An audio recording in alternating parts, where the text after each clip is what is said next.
ஓம் சைராம். நல்லது நினைப்போம், நல்லது நடக்கும். 48 நாள் தவத்துல இன்னைக்கு நம்ம 27வது நாள் இருக்கோம்.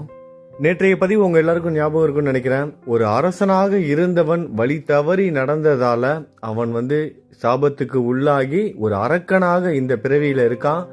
வாமதேவரை அவன் தொடும்போது அவரோட உடலில் இருந்த விபூதி பட்டதுனால அவனுக்கு முன்ஜென்ம ஞாபகங்கள்லாம் அவனோட அரக்க குணங்கள்லாம் நீங்கி சாந்தமாகவும் ஆகிட்டான்.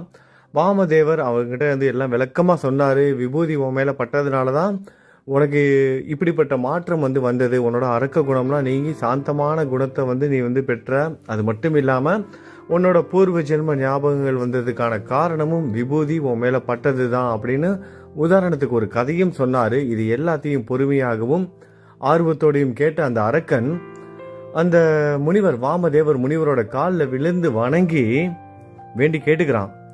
நான் அரசனாக இருந்த நேரத்தில் செய்த சிறிதளவு புண்ணியத்தால் உங்களை பார்க்க நேர்ந்தது. விபூதி என்றால் என்ன? அதை எப்படி தயாரிக்க வேண்டும்?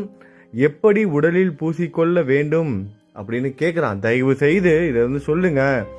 நான் செய்த பாவத்திலிருந்து என்னை காப்பாத்துங்க அப்படின்னு வேண்டி கேட்டுக்கிறான். அப்பொழுது வாமதேவ முனிவர் அந்த அரக்கன்கிட்ட சொல்ல ஆரம்பிக்கிறாரு. எப்படி விபூதி உருவானது, அதை எப்படிலாம் நம்ம பயன்படுத்தணும், இது எல்லாத்தையும் விளக்கமா அந்த அரக்கனுக்கு சொல்ல போறாரு. வாங்க வாமதேவ முனிவர் இப்ப என்ன சொல்றாரு அப்படிங்கறத கேட்கலாம். முன்பு மந்திராசல மலையில் சிவன் பார்வதி உடன் சபையை கூட்டினார். பிரமத கணங்கள், அதாவது சிவகணங்கள் 3 கோடி தேவர்களும், சிவகணங்கள் மட்டும் இல்லாமல் 3 கோடி தேவர்களும் 8 திசை ஆளுநர்களும் சிவனை சேவித்து கொண்டிருந்தனர்.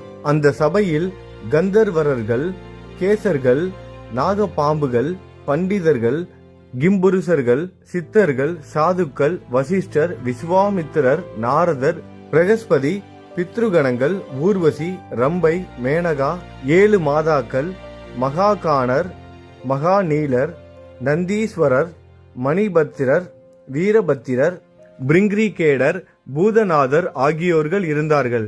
பரமசிவன் அவர்களின் நடுவில் சிம்மாசனத்தில் கோடி சூரிய பிரகாசத்துடன் ஜடைகள் கொண்டு கபாலத்தை கையில் ஏந்தி நாகங்களை ஆபரணங்களாக போட்டுக்கொண்டு சந்திரனை கங்கையை சிரத்தில் ஏந்தி பலவித அலங்காரங்களுடன் ஜொலித்து கொண்டிருந்து உமையாளுடன் அமர்ந்து இருந்தார். அப்பொழுது சனத்குமாரன் எழுந்து வணங்கி, சுவாமி, உலகில் உள்ளவர்கள் தம் பாவங்களை அகற்றிக் கொண்டு மோட்சத்தை பெறக்கூடிய எளிதான சுலபமான வழியை கூறுங்கள் என்று வேண்டினான்.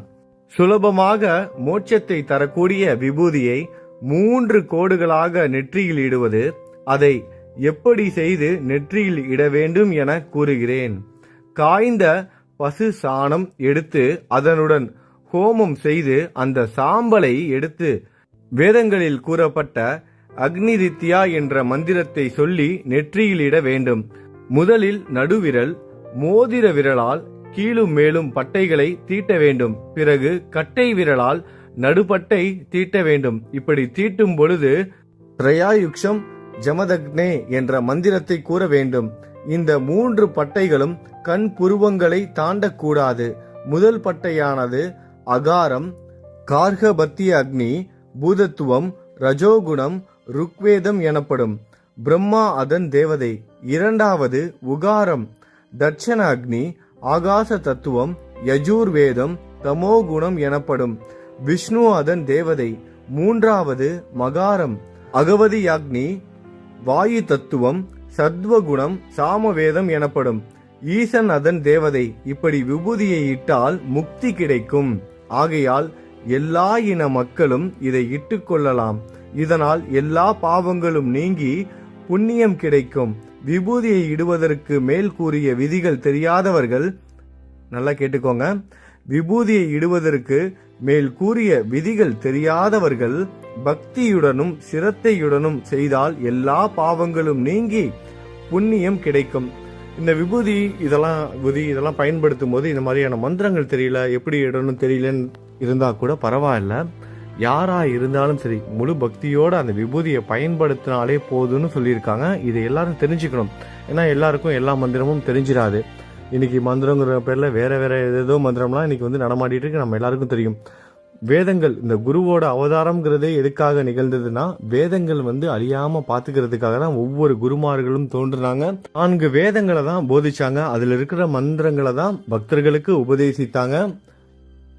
நம்மளோட சாயும் வேத சாஸ்திரங்களை தான் நேரடியாகவும் மறைமுகமாகவும் நமக்கு வந்து போதிச்சிருக்காரு. அவரோட போதனைகளை எடுத்து நம்ம ஆராய்ந்து பார்த்தோம்னா வேதங்கள்ல குறிப்பிட்டது தான் அவரும் வந்து குறிப்பிட்டிருப்பாரு.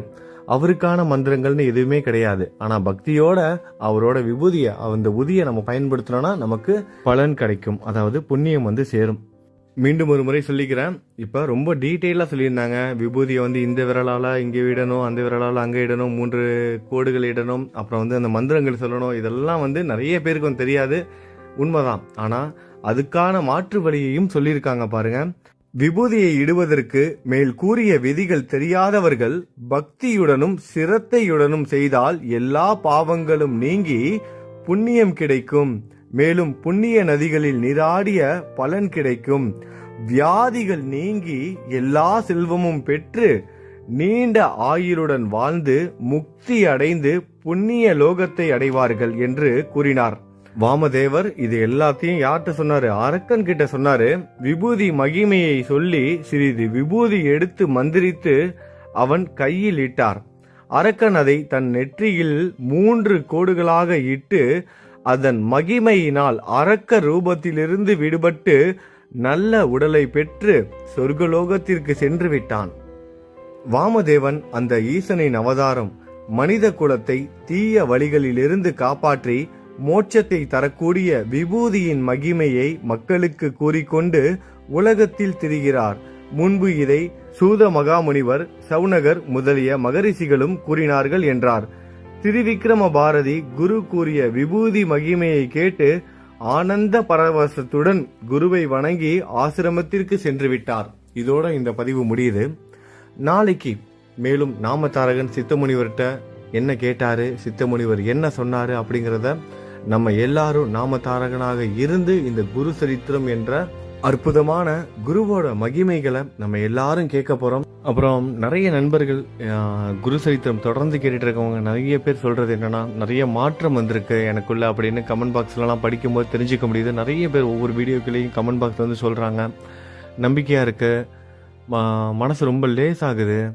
அது மட்டும் இல்லாமல் மனசு ரொம்ப இப்போல்லாம் தைரியம் ஆயிடுச்சு, ரொம்ப நான் வந்து தைரியமாக இருக்கேன், எதாக இருந்தாலும் ஃபேஸ் பண்ணலாம் அப்படிங்கிற தைரியம் வந்துருச்சு, எல்லாமே சரியாகுங்கிற நம்பிக்கை வந்துருச்சுன்னு நிறைய நண்பர்கள், நிறைய சகோதரர்கள் வந்து கமெண்ட் பண்ணிக்கிட்டு இருக்காங்க. சகோதரர்களும் சகோதரிகளும் ஒவ்வொரு கமெண்ட்டையும் வந்து படிக்கும்போதும் அவங்க சொல்கிற அந்த எக்ஸ்பீரியன்ஸ்லாம், குரு சரித்திர கதைகள் அவங்களுக்குள்ள எவ்வளவு மாற்றங்கள் வந்திருக்கு அதெல்லாம் கேட்கும்போதும் எனக்கு ரொம்ப சந்தோஷமாக இருக்குது. சரி, உருப்படியாக ஒரு வேலை செய்கிறோம் அப்படிங்கிற அந்த நிம்மதி எனக்கு ஒவ்வொரு நாளும் கிடச்சிட்டு இருக்கு. குரு சரித்திர கதைகள் படிக்கிறப்ப உங்கள் எல்லாருக்கும் குரு சரித்திர கதைகள் ஏதாவது ஒரு வகையில் உபயோகமாக இருக்கும்னு நம்புகிறேன்.